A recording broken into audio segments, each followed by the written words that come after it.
Mm, mm. Sono le 6:30 del mattino. Fatemi finire il caffè che sto facendo un po' di colazione.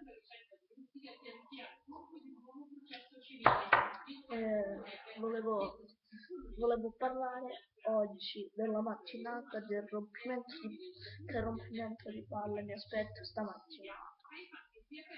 Poi lo sapete la cosa peggiore che c'è nel mondo? La scuola. La scuola. Però volevo precisare prima di parlare della scuola di una cosa.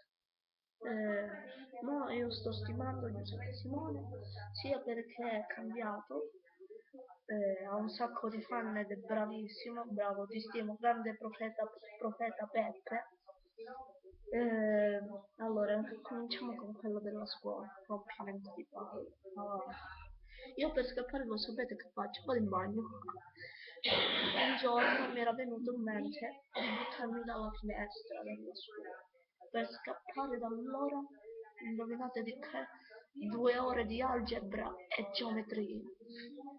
Le cose orribili del mondo. E stamattina ancora quelle 2 ore. Mercoledì 2013 sentirete il suicidio di Luca Bianchi.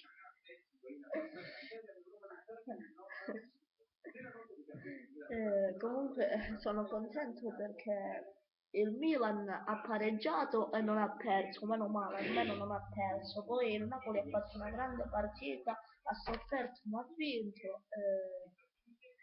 E basta, sto facendo colazione, mi rompo le palle di nuovo dalla scuola, però ho una cosa in aggiunta, c'è una ragazzina che mi piace, lo so che mi piace. Comunque, niente, basta. Volevo dire un ciao a Giuseppe Simone, a quelli che stimo, Frank Matano, eccetera. Ciao a tutti, qua Luca Bianchi, ciao a tutti. E vi raccomando, odiate la scuola.